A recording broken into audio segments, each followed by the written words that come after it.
Tonight's invention has had a bit of a checkered history. On the upside, it's given us mass production, advanced trauma surgery, and the royal family. On the downside, it's taken away the Barbary lion and the Tasmanian tiger. Without it, World War I would have been a bit of a damp squib, and World War II might never have happened. Its effects have ricocheted around every continent on Earth. I am, of course, talking about the gun.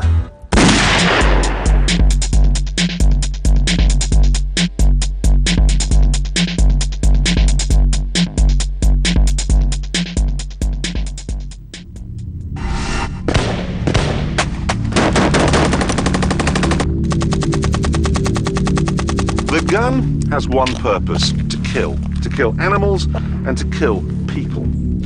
From the streets of South Central Los Angeles through the plains of Africa to the jungles of Vietnam, its effect has been absolutely devastating. It is a hateful thing. The gun has prematurely ended the lives of countless millions. From the organised but anonymous slaughter of the First World War to high-profile assassinations, the gun has changed the course of history in a truly appalling way.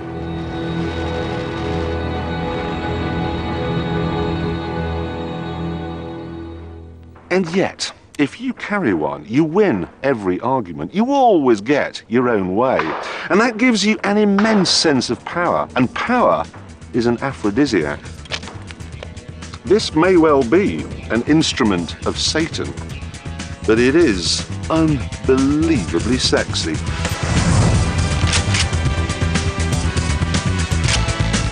While the gun has created some rather esoteric fetishes, it's also brought us street lighting, steam engines, cowboy movies, and even affordable cars. And the gun itself has become a major pin-up. Film and TV have taught us that by carrying one, we are invincible. Which, ironically, is what gunpowder was all about in the first place. You see, gunpowder, it's said, was originally created in the 9th century as an elixir of immortality. But pretty soon everyone realized that instead of making you live forever, it did the exact opposite. Gunpowder spread like wildfire. Eventually it fell into the hands of the Crusaders, who brought it, along with the plague and a variety of other interesting diseases, back to Blighty. Enter monk, scholar, and explosives expert Roger Bacon. Until Bacon, the powder had to be imported, but in 1249, Father Roger worked out how to make it. As everyone now knows, you take 4 parts potassium nitrate and 3 parts of sulfur and charcoal, and there you are. Back then, though, the simplicity counted for nothing. The church, in fact, denounced it as the devil's work.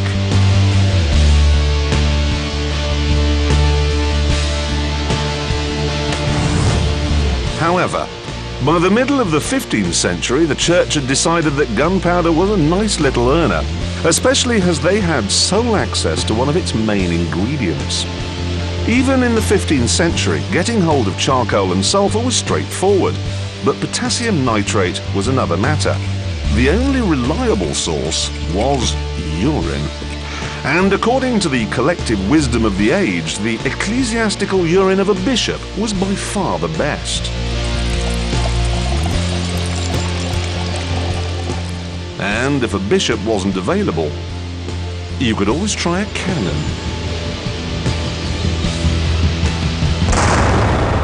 The trouble with gunpowder, though, is that if you burn it in the open air, well, this is what happens.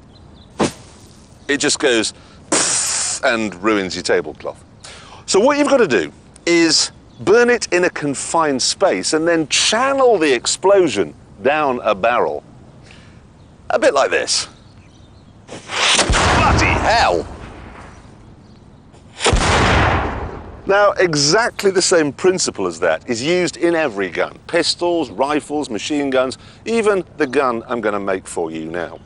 What you need is some plumber's pipe, like this, anything that makes a spark, a barbecue lighter is ideal. What you end up with is something like this. Here's the barrel, here's the chamber, and here is the sparky thing, okay?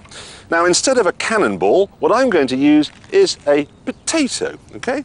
We can ram it into the end like so, plunge it down exactly as you would do with a cannon, and then you unscrew the back.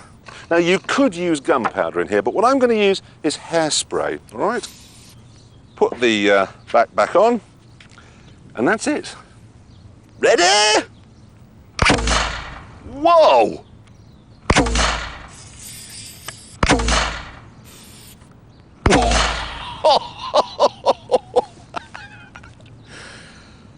I'm going to hold up a bank.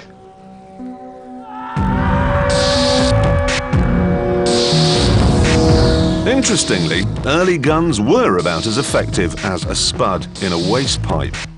In 1418, we turned up at the Battle of Agincourt with longbows. The French army was much bigger than ours, but they were relying on cannons. And as a result, they missed a lot and lost.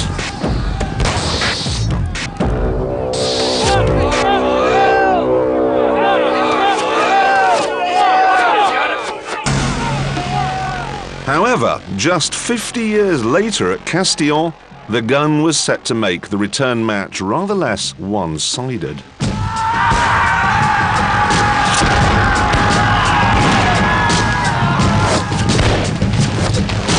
The French had busied themselves with cannon R&D and arrived to do battle with an artillery of more than 300 super sophisticated guns. And needless to say, they won.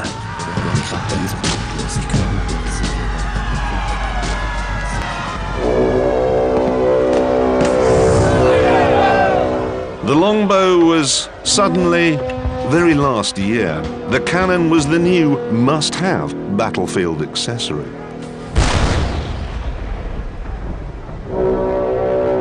And one of the first to wake up and smell the cordite was a young monarch called Henry VIII.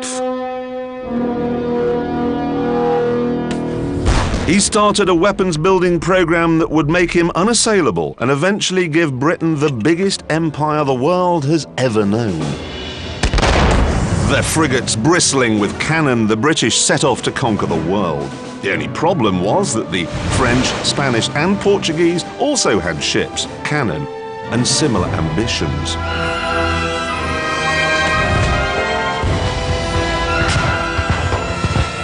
So, if Britain was to rule the waves, she was going to have to blast her enemies out of the water.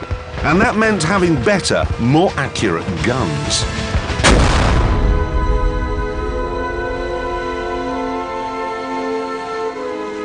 Early cannon were pretty hopeless. The barrels were wonky and the cannonballs never fitted properly. Aiming was pointless, and even if you did hit, the destructive power was pathetic.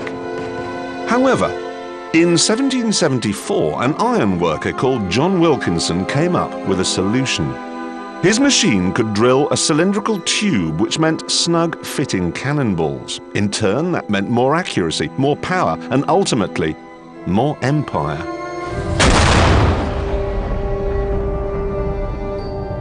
But Wilkinson's tube-boring machine had another unexpected spin-off.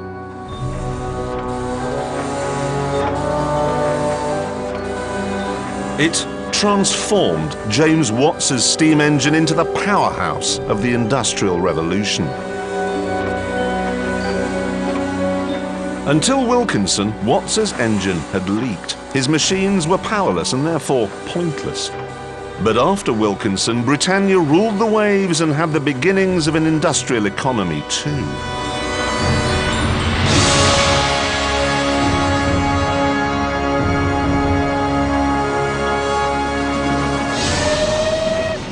The cannon had brought Britain out of the Dark Ages. But what of the gun? Well, at about the time of Agincourt, it didn't show much promise. Now, this was a time way before BBC health and safety. So people had to operate them with no gloves, no ear protection, and no goggles. So let's see, shall we, what all the danger is about. This is it, hand cannon, and the idea was you put the shot and some powder in the front of the barrel, pushed it down to here. The explosion goes through the hole, lights the powder in the barrel, bang, and fires the shot down toward the target. So let's just give that a whirl. Put some more powder in there, like so. Now we have to light the fuse. This is not a gun that works terribly well on a windy day or if it's raining. The enemy coming, could you just tell them to hang on? I haven't got... Oh, no, it is lit. We're looking good. Okay, so after about 15 minutes, you're ready to fire. And to do that, you simply, if it's done from the hip like this, point it vaguely at the target and... Oh my God! Right. Not a completely successful shot, it must be admitted. Anyway, 100 years later, things had really moved on. This is the matchlock. Now here, as you can see, the rope is already attached to the gun on this, well, they called it the serpent. And the powder is underneath this cover there. Can you see? So it doesn't blow away. Right, now all I have to do is pull this, well, pull the cover back first, pull this. This is the world's first button-operated device, okay? Pull it back like so, lift it up, and missed again. Okay, 100 years go by again, and we end up with this. This is the flintlock. It's the kind of thing that Dick Turpin would use. Very successfully, in fact. That's why we now have street lighting, because of how many people he held up. Anyway, what you do with this is you obviously still have to load it with the shot down the front and the powder, but you pull that back, that's half-cocked. You can't fire it like that, or you'll go off half-cocked and there'll be a flash in the pan. And then there's a piece of flint here. Can you see? This is flint, that thing there. And then you push that forwards, okay, over the powder. That's steel. Then you pull it all the way back, fully cocked. The flint hits the steel, makes a spark, and bang. And at arm's length, go for the target. Well, I think it's safe to assume that while they're very powerful, they're not completely accurate. Early guns, like cannons before them, were rubbish. Their barrels were essentially just a smooth tube, so the lead shot rarely fitted properly and would bounce around on the way out. Waiting to see the whites of their eyes was not naive bravado. It was just that firing any earlier would have been a waste of time. Missed again. The solution to this hitting a barn door conundrum was simple and elegant. It was an Austrian, Gaspard Koller, who in 1520 put spiral grooves called rifling inside the barrel of a gun, forcing the bullet to spin as it was shot out. The spinning made the bullet fly straight, and now we're getting somewhere. But rifling wasn't good for everyone. An Austrian aristocrat acquired an early rifle to improve his hunting prowess. He was proud of his new gun and keen to show his best friend how it worked. But his friend couldn't see what he was talking about, so a naked flame was used to illuminate the barrel. Bad move.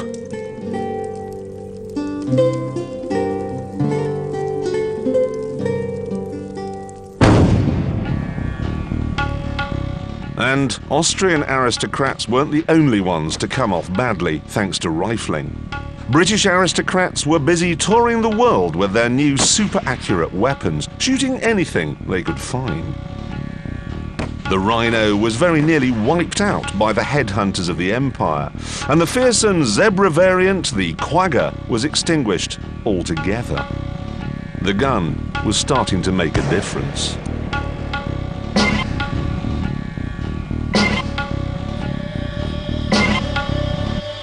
But rifling didn't make the gun a real precision weapon until 1859, when accuracy became the obsession of a man who, it said, had the face of a baboon. Joseph Whitworth was a man with an extraordinary appetite for invention. He gave the world the knitting machine, a horse-drawn road sweeper, and even designs for a combine harvester. The man was an engineering god.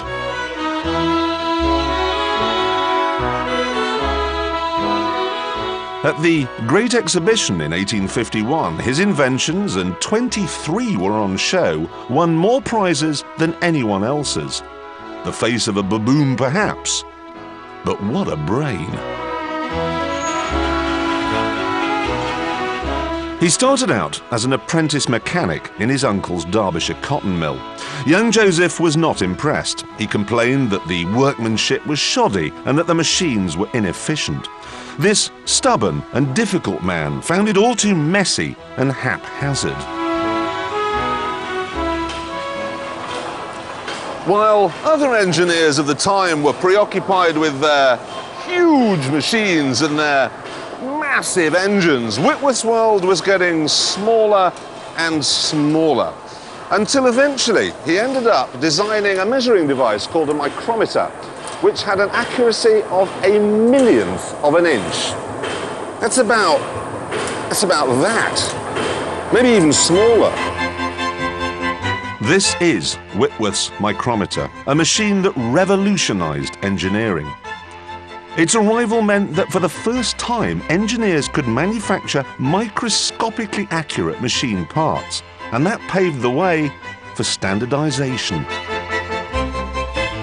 This had a profound effect because, if you think about it, before Whitworth came along, you'd build a machine, make some nuts and bolts for it, then you'd build another machine and make some nuts and bolts for that. Nothing was ever interchangeable because there was no way of making sure everything was exactly the same size. Now, because of Whitworth, because of his obsession with accuracy, it meant you could go to the shop, get a handful of nuts and bolts, and know that whichever ones you pulled out of the bag would fit together perfectly. Time after time after time. Without Whitworth's belligerent quest for perfection, the Industrial Revolution might well have ground to a halt. But thanks to standardization and accuracy, machine efficiency took a quantum leap and mass production took off.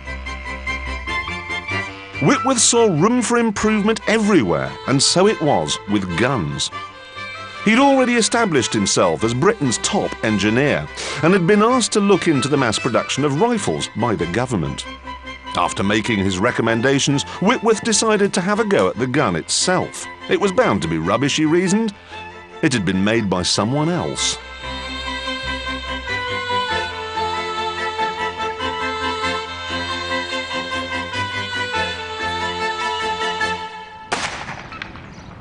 Despite its recent successes in the Crimean War, Whitworth found the Army's Enfield rifle to be wrong in every particular.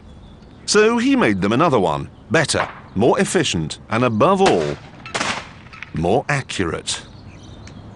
Top of the target again, 12 o'clock, getting near the woodwork. In a bid to discover how good the new gun really was, the National Rifle Association are putting it up against the Enfield that caused all the offence in the first place. Ah, that's just outside the black at 1 o'clock. Whitworth's rifle differed from the Enfield in just one crucial respect. A top spins. Everybody knows that when you spin a top, it wobbles at certain speeds of rotation, and at other speeds of rotation it is absolutely steady. And it's exactly the same in a rifle. Whitworth found that the rate of spin to make that bullet stable in the air was 1 turn in 20 inches, against the original government rifle, which was 1 turn in 78 inches. He was so keen on his bullets spinning at the correct rate that he redesigned those too. They were hexagonal to fit perfectly in the twisted hexagonal barrel.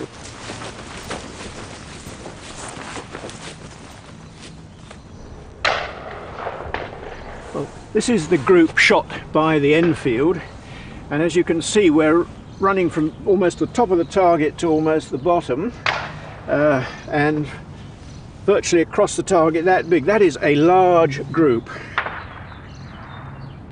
And when we come over here, the Whitworth group is much tighter. The width of the group is no more than that, which is about 9 inches. And let me give you an idea of just how accurate it was. Back then, a professional marksman using a conventional gun would reckon on being able to hit a target that was 200 yards away. But at the opening of the National Rifle Association in 1860, Queen Victoria, who preferred needlework to blowing holes in things, used one of these to hit the bullseye of a target that was 400 yards away. You'd have thought that the British Army would have fallen over themselves to buy Whitworth's gun, but they rejected it because the bore was too small. Who knows what could have happened if the Army had used Whitworth's rifle? They certainly might have found it useful at Rorke's Drift 20 years later when the Zulus, thousands of them, appeared on the horizon. The range of Whitworth's rifle could have given the British a fighting chance. Whitworth was difficult and obsessive for sure, but he was a perfectionist. It's because of him and his ilk that Britain became the workshop of the world. But he never forgave the government for rejecting his brilliant rifle. He even moved into offices opposite the Ordnance Board, from where he would spend hours and hours glowering at the Philistines across the road who'd committed the terrible crime of rejecting him. Unlike so many inventors who changed the world, Whitworth did become rich. His factories were successful. And I'm delighted to say, because I really do like the sound of this guy, eventually he even managed to find a market for his guns. In America, Confederate snipers snapped up Whitworth's rifle, and as a result, we've been left with what I think is one of the greatest quotes in military history. A Unionist chap called General Sedgwick said to his troops, "What are you keeping your heads down for? They couldn't hit an elephant at this dis."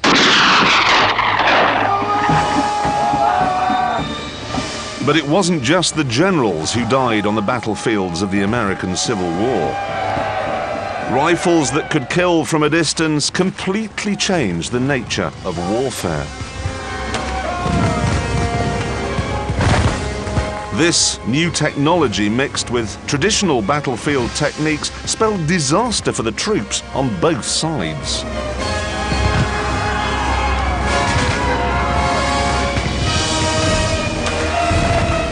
At Agincourt, with its cannons and longbows, 6,400 were killed.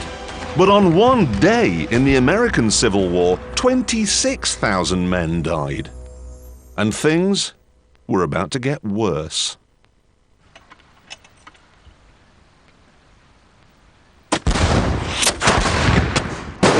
Until this point, guns and cannons could only fire one shot at a time. You loaded, fired, and then reloaded. But that was about to change. The 19th century pioneers pushing across America were outnumbered by hordes of Red Indians. The cowboys put up a fight, but to begin with, they were losing. The Indians could fire off 20 arrows before the frontiersmen could reload their rifles even once. Faced with these odds, the cowboys needed a gun that could be fired repeatedly without being reloaded. A revolver.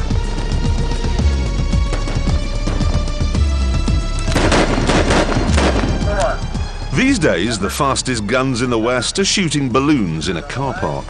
Chuck from accounts does battle with Brad and Wilbur from marketing. There is, though, one thing that does link them to their fantasies of the OK Corral. The gun they're firing.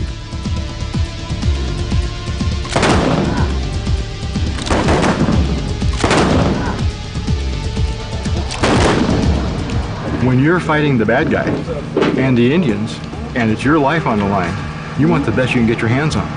I've never shot a single action gun that I like better than a Colt. The Colt was the first reliable multi-shot gun, 6 shots in as many seconds.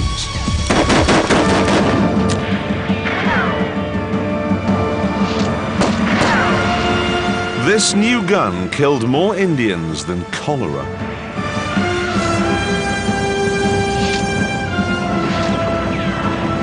The Colt was credited with being the gun that won the West. That led to the states being united, and that ultimately gave the world a new superpower. Set. But the man who invented the fastest gun in the West was nothing more than an East Coast businessman. Got a miss on one. Samuel Colt was born in Hartford, Connecticut in 1814. He's revered by the Americans as being one of their great inventors, but he was actually a rip-off merchant and a show-off. When he was 20, he set himself up as the celebrated Dr. Colt of New York, London and Calcutta, and toured Canada and the US, giving a grateful public a taste for soft drugs. You sir, come to this and you'll be laughing guaranteed. His laughing gas shows, however, weren't just for fun. The money allowed him to pursue another interest. He would pay a local gunsmith to produce the first of his prototype revolvers. Wouldn't be the last time that drugs money paid for firearms. Yes! I got you! The story goes that Colt came up with his idea for a revolver while serving as a cabin boy on sailing ships. The concept of the revolving cylinder, Sam got that when he was out on a ship as a sailor. The capstan to weigh the anchor, to bring the anchor up or down, is based on a ratchet. There's a rotating head, and inside there's a mechanism. As they turn it, we'll lock it into place, we'll turn it, and we'll click it to lock it in. He saw that, and at 16 years old, his mind was inventing. He took that concept with a piece of wood and a penknife and carved the cylinder and this ratchet concept to work a revolving cylinder. Well, that's what they say. However, it's known that while he was away, Colt visited England, where it's more than likely he would have gone to the Tower of London and seen a gun with a revolving cylinder made by a British chap called Mr. Puckle. The Puckle gun had multiple bullets arranged in a revolving cylinder, and crucially, it could be fired repeatedly without reloading. So, another British invention that was developed overseas. To be fair, Colt was good at marketing and used the cult of his own celebrity to shift his product. He was able to take his guns and bring them all over the world. He gave away over 2,000 guns to dignitaries and presidents, heads of state, to promote his gun, his concept, and bring back contracts, bring back more work for Colt Firearms. It's said that Abraham Lincoln freed all men, but it was Sam Colt who made them equal. Everyone wanted one of his guns, so he had to find a way of mass producing them. And that meant borrowing someone else's idea again. Colt didn't have far to go for inspiration. A place called the Springfield Armory was just up the road. It had been set up by the Yankees just before the Civil War. Here they pioneered the idea of the production line, replacing craftsmen with the techniques of mass production.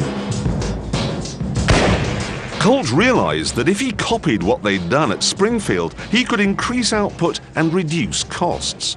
He was years ahead of his time. The Colt Armory soon became the world's largest gun factory, and 80% of production was done by machine, allowing thousands of guns to be produced each week.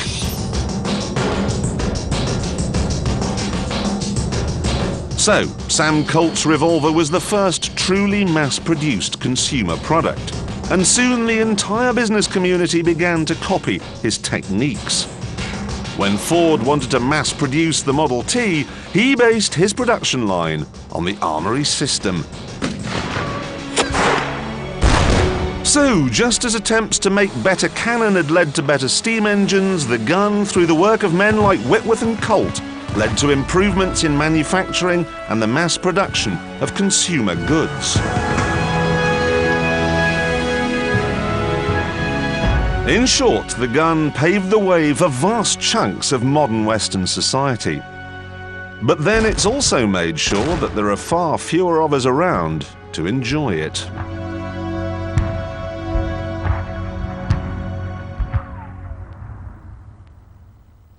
We can argue all we like about whether the gun was a good thing or a bad thing, but there is no doubt that it did change the world.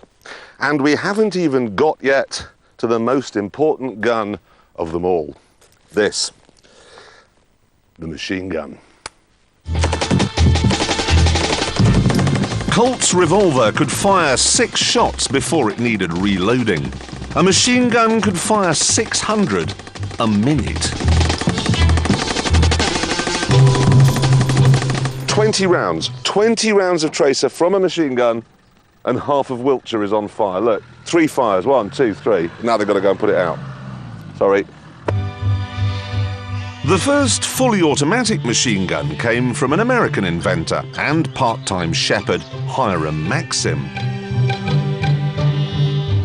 Born in 1840 to a poor family from Maine, Maxim spent a good deal of time helping on the farm.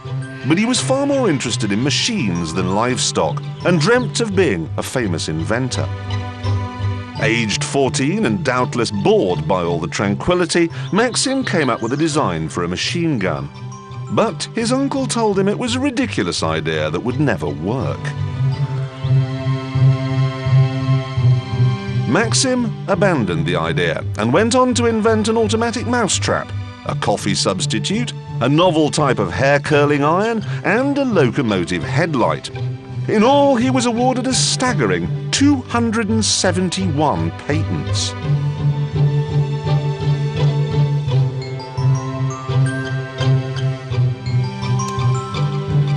By 1881, he was a hugely successful engineer working on the electrification program of France.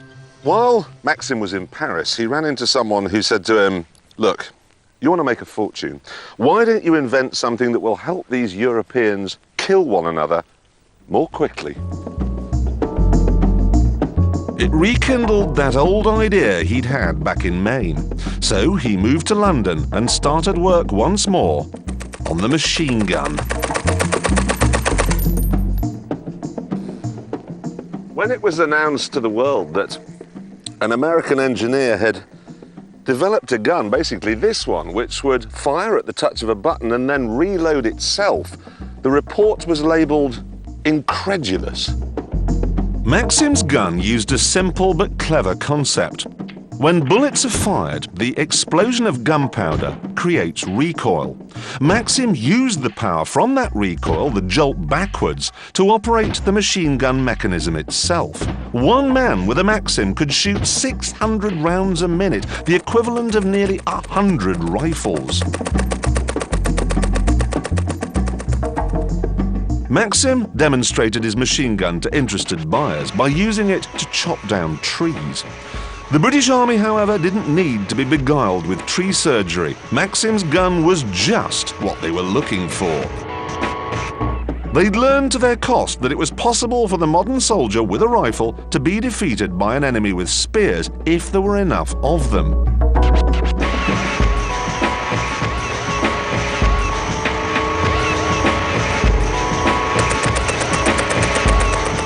The machine gun, however, well, one man with a Maxim could do the work of 100 ordinary soldiers. A unit of 10 men suddenly had the firepower of 1,000.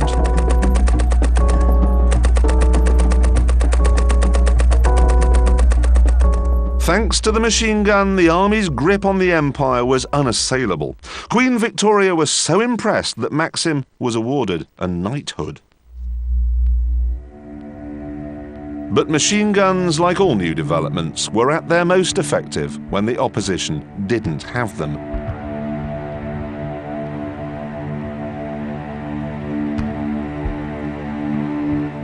And by 1914, the turkey shoot was over. The First World War was kicking off, and the Germans had machine guns too.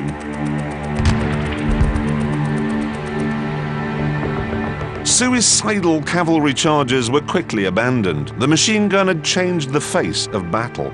It led to trench warfare and bogged everything down. Now a new weapon was needed to clear the trenches and open it up again.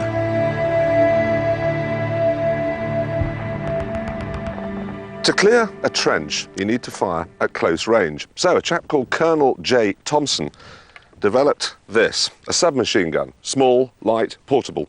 You could fire it from the hip, you could fire it from your shoulder, you could fire it, if you wanted, from the back of your Buick. This is the Tommy gun.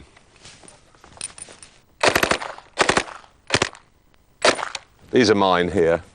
1, 2, 3, 4, 5. Those are mine, and then this is where the army are going, really. You can see some of the younger recruits up here, and then into my shots. That's good.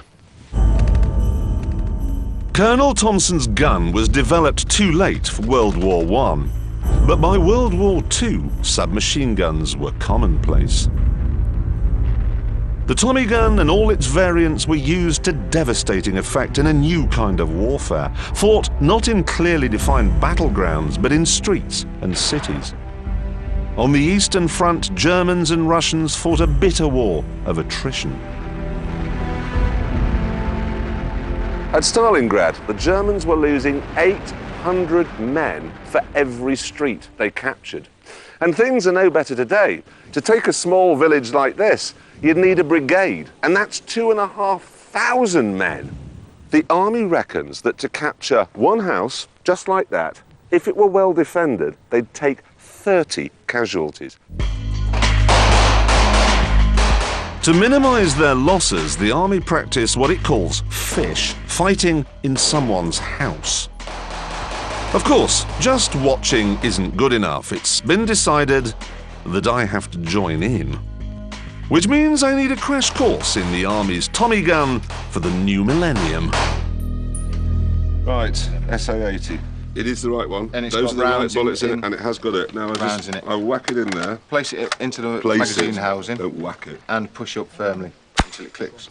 Don't bang it up, push it up, and then push up until it clicks into position. Are we happy that I've banged? No. We're not happy We'll with do that again. So push it up Place gently. it into the magazine housing, and then push it up into there, and then push up until you hear it click.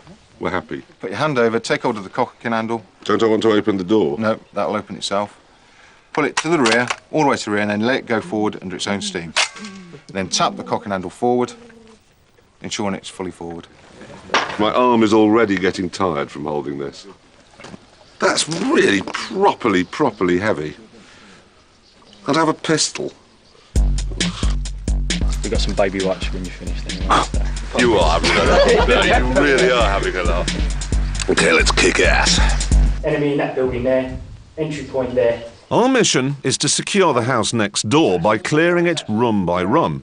There are enemy soldiers in there, but we don't know how many or where they are. Everyone happy with that? Cool. I am completely out of my depth. Then I'm going to launch assault pair one across. HR, 30 seconds. Stand by.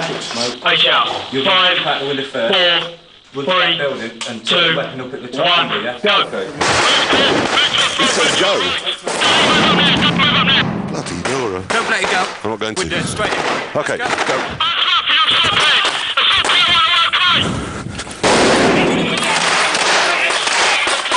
You know. The stun grenades and the gunfire are supposed to disorientate the enemy. In where? Where? In where? Check it where? But it's not doing much for me either. Okay.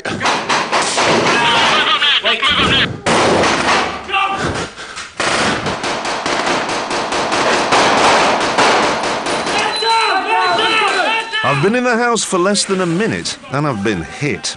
This is nothing like it was supposed to be. I'm supposed to be forcing a cowering enemy to eat lead, but they've shot me.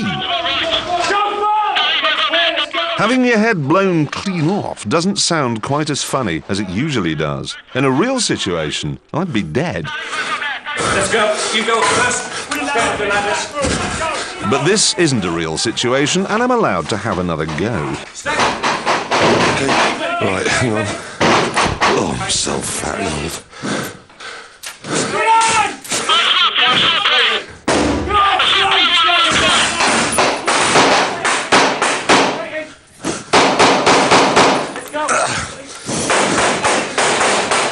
dead. I got dead. I want to change mags. I'll change mags. But unfortunately, they won't let me die. Quite dead. It's not quite dead.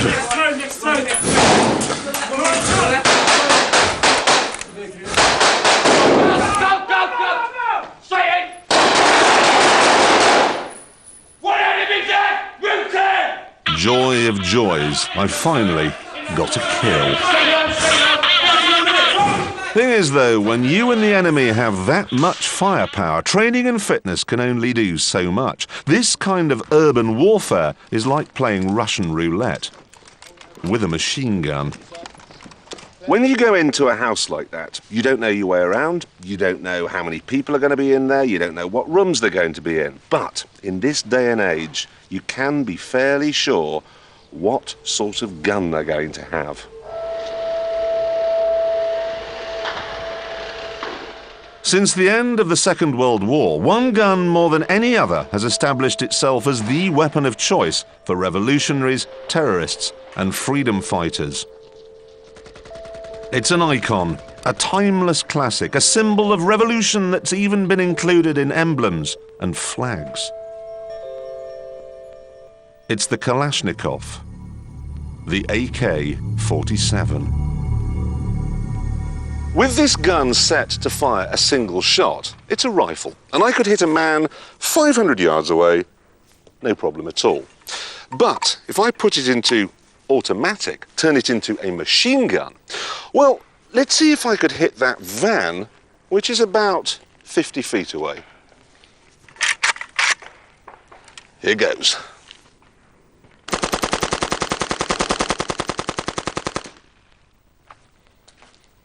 Look at that. Not a single hole. Completely pristine. The bullets went everywhere except where I was aiming. And that's the thing. You see, with a rifle, you can kill one man. But with a machine gun, you can make a whole army keep its head down.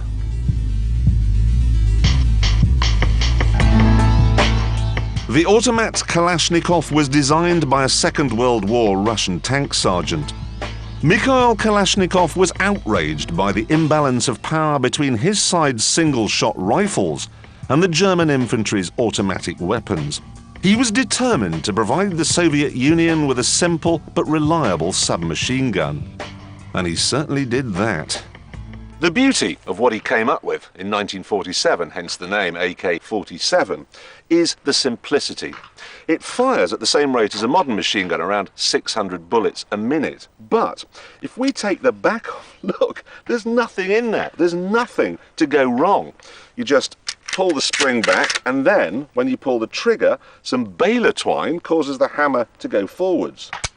And look at all the gaps. You could fill this chamber with, I don't know, dust and grit and water and dead rats, and it would still work. That's the thing.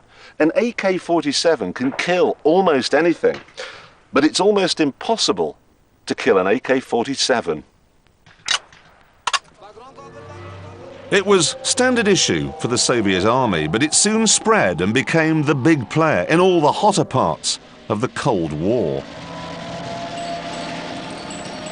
The superpowers were fighting their battles by proxy, and the AK's simplicity made it better in the rough-and-tumble dirty wars than the more complex American M16. Soon the world was echoing to the bassy staccato beat of Sergeant Kalashnikov's brainchild.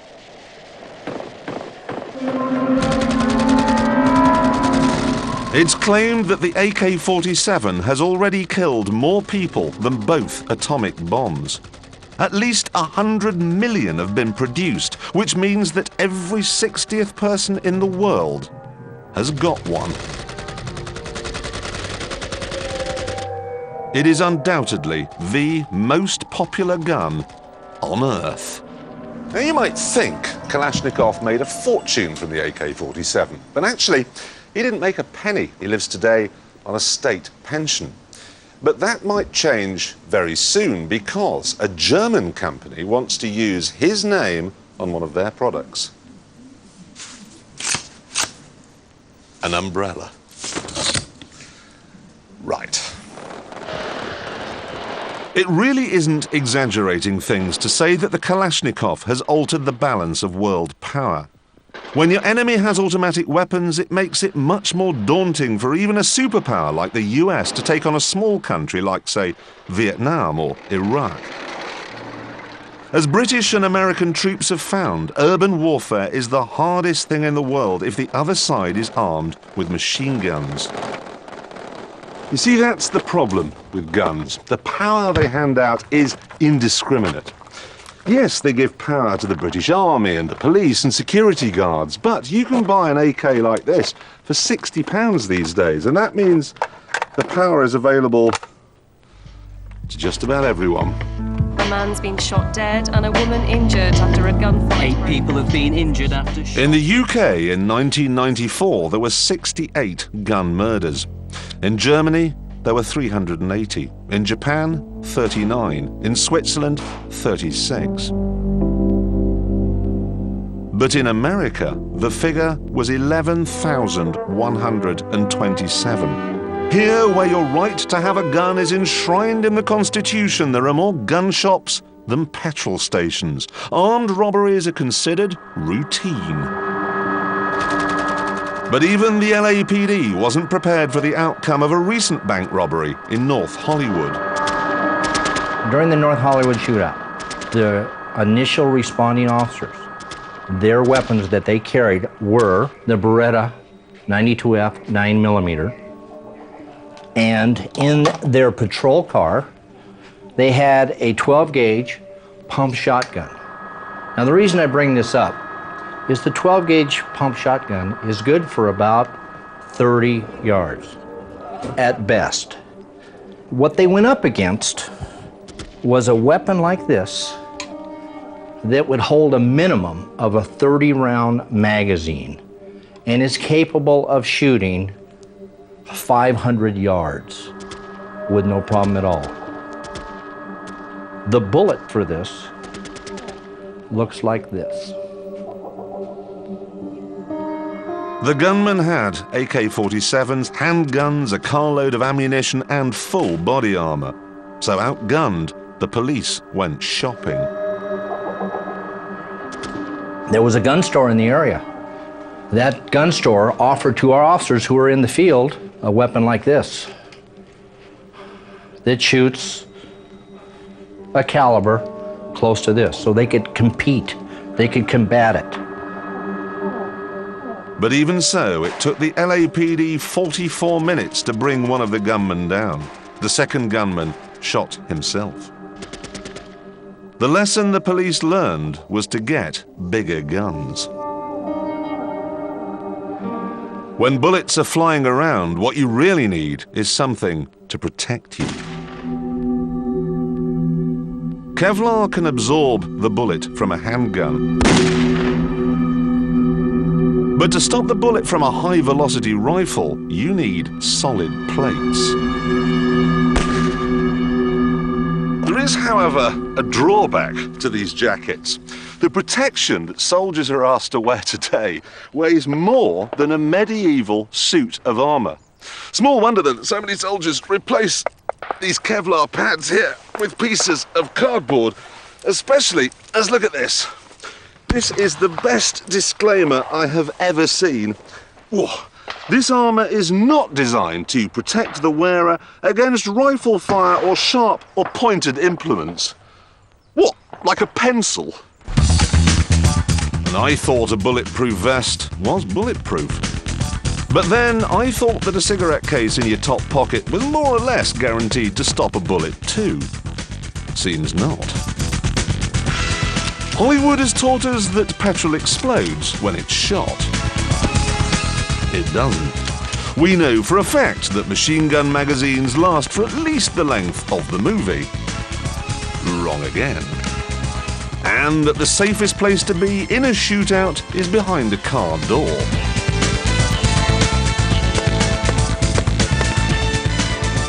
Crikey. The sad truth is that being shot is very rarely only a flesh wound. Away from the glamour of the silver screen, real bullets in real people are truly devastating. It causes a little teeny hole as it goes in, but as it exits, it may have an injury that's 7 inches across because of the fact that it's causing a blast effect of the surrounding tissues. Steve Cohen knows all about gunshot wounds. Florida has over 600 gun deaths a year. That's more than the rest of the developed world combined. Most people that are struck by a bullet are not struck in the act of some type of gangland violence or even related to some kind of criminal act. What we see is a lot of people come in having been shot by a disgruntled girlfriend, wife, husband, or boyfriend.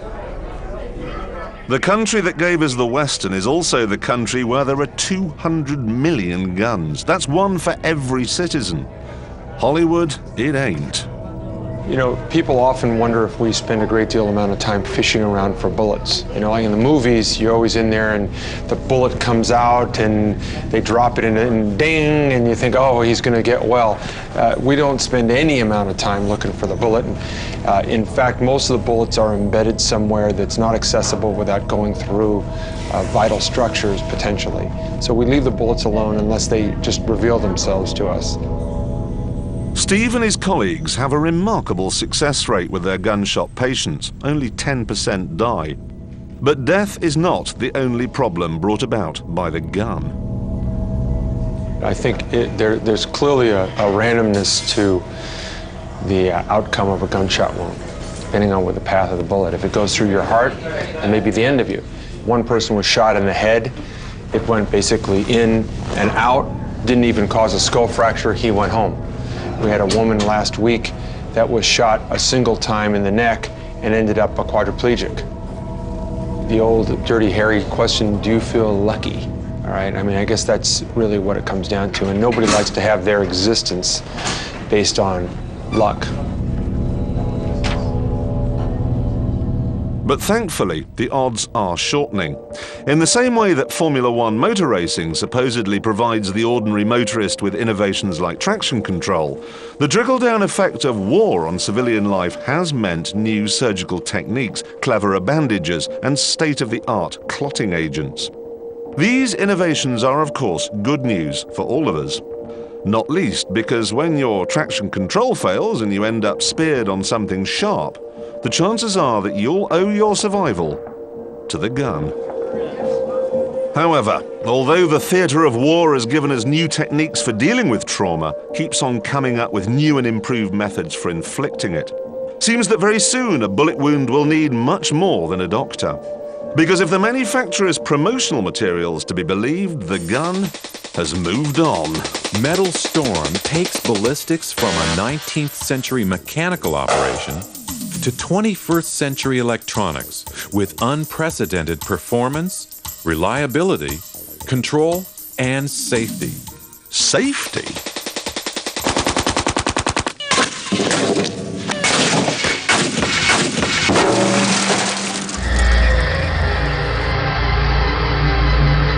Metal Storm makes Maxim's tree-felling machine gun look about as scary as a pointed stick.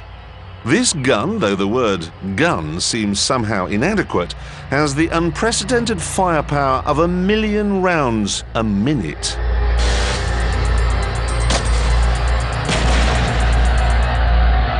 It uses an electronic firing system, so the gun can be programmed to fire the bullets in pretty patterns, or can overlap in flight like a tight swarm of bees. Those would be safe bees, you understand. Of course, if you're having a really bad day, you could just empty the entire hive in one go. A single soldier can carpet the target area with 1,800 grenades, plus 360 heavy mortar rounds in just 0.25 seconds.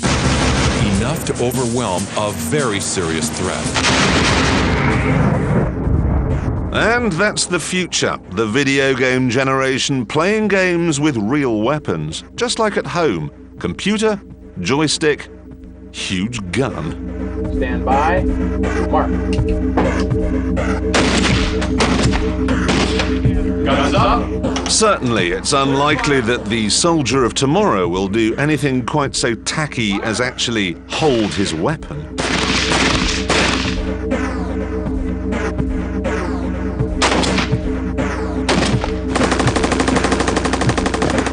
So, there we have it.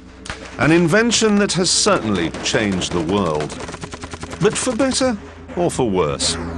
On the upside, we have street lighting, mass production, and advances in surgery.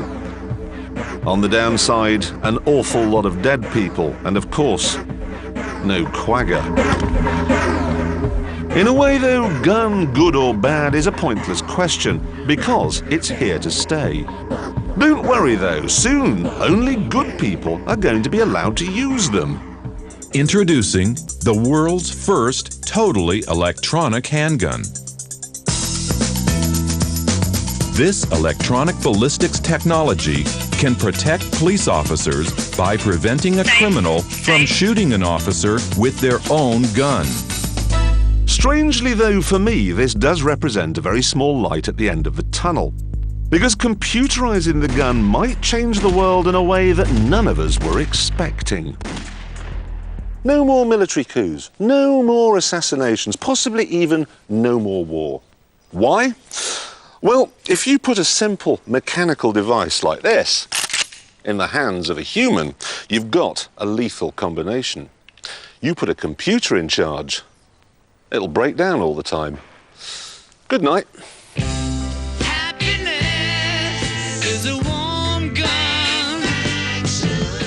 It might be best known as a holiday destination, but behind the seafront there's another side to Southend in Essex, which is explored in Tower Block Dreams on BBC Three now.